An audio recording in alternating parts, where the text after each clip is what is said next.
Hey guys, Mark from Periphery here, and this entry I wanted to talk about open tunings. We have a couple open tunings in Periphery. We use a bunch in my other project, Haunted Shores, as well. And the tuning in specific that I'm going to break down is what I call open C minor add 9. In Periphery, we use another one called open C add 9 for the song Scarlet. And when we were writing some Haunted Shores stuff, we had the idea to use the minor version of that tuning, which is, open C add 9 is a very happy, jovial, fluffy tuning, but taking the third string and tuning it down a half step really results in a dark sound. And I'll show you some chord shapes with that tuning and break down some parts from the song Norway Jose. So the tuning I'm using goes C, G, C, E flat, G, D.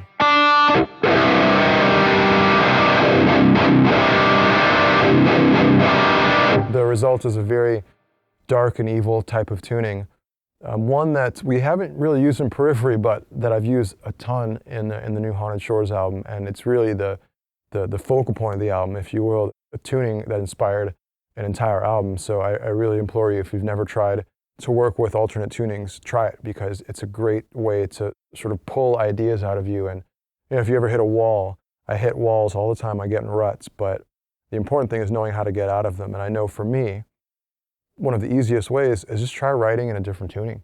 I mean, just tuning one string down can do the trick, but if you really want to turn your world upside down, it can be cool to look up some tunings. Just go online and go to some guitar websites and check out some different open tunings.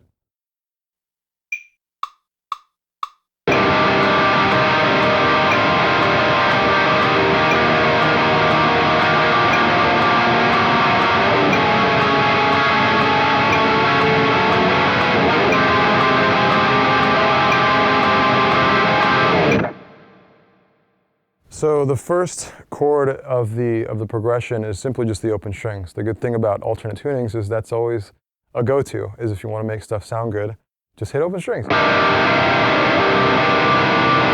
And the main lead line in Norway Jose is played in the progression, so.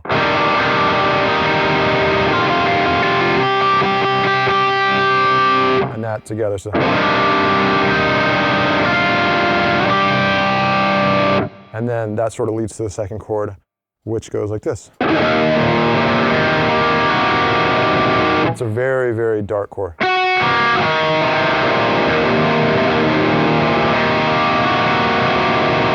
The reason I play that with my thumb is I can free up the other two fingers to play voicings that come halfway through that chord's playing. So halfway through it, I'll go.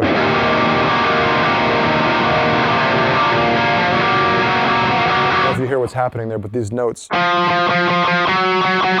creeping into it, sort of a symphonic, like a neoclassical type of movement going on there. But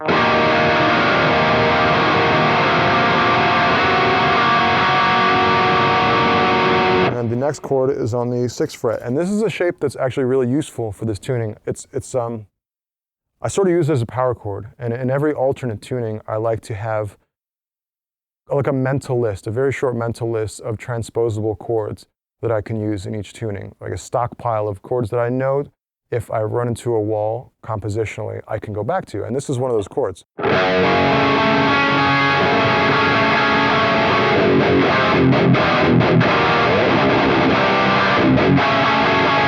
It's one of those chords that always just kind of sounds cool in this tuning.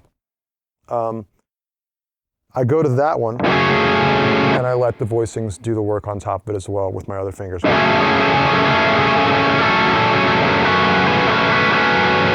that's.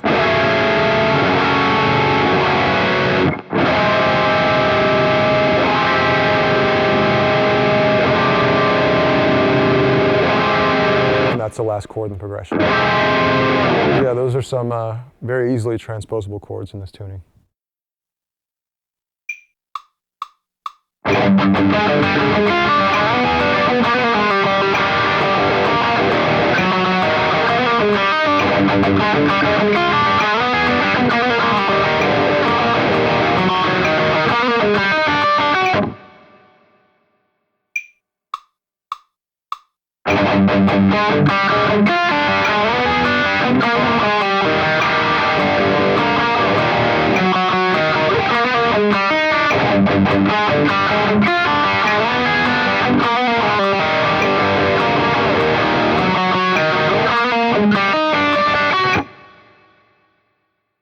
So this is an example of using that tuning in a non-chordal context, sort of just going riffy with the tuning. And that can be hard. That can arguably be the most tough part about using an open tuning is figuring out where to go in terms of writing single note led lines. And this starts with the chord.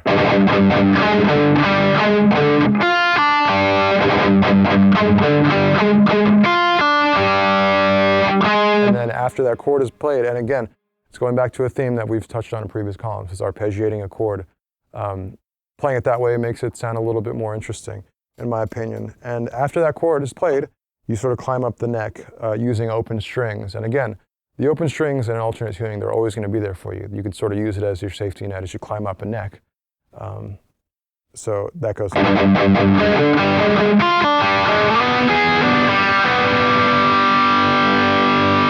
And then there's a section that leads to some open notes and hammer-ons.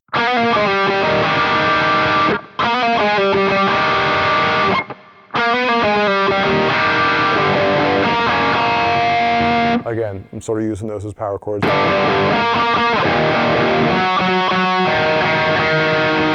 a lot of really close, ugly sounding intervals, but ugly, not bad ugly, but good ugly. Well, there's the good, the bad, and the ugly. But this is good ugly. There's no such thing as bad ugly in metal. And then the end of that phrase, there's a fill that sort of references the rest of the riff. So the fill goes. Again, very, very dissonant sounding and making use of open strings.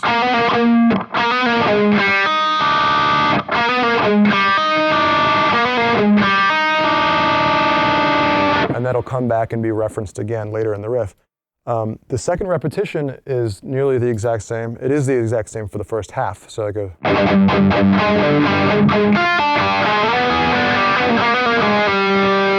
And that section, that's where it changes. It goes.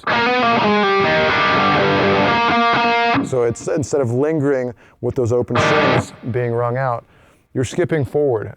You're skipping forward in the riff.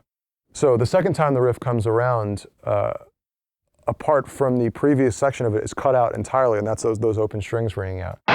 Instead, you go straight to these power chords. What that does is it leaves more time open later in the riff and at the end of the riff for a longer fill. And that's kind of the reason I did it there, because there was an interesting fill that I wrote that I wanted to be included, so I simply cut a chunk out previously in the riff. So it kind of worked to my advantage there. So after those power chords, there's a fill, and the fill goes like this. And one more time slower.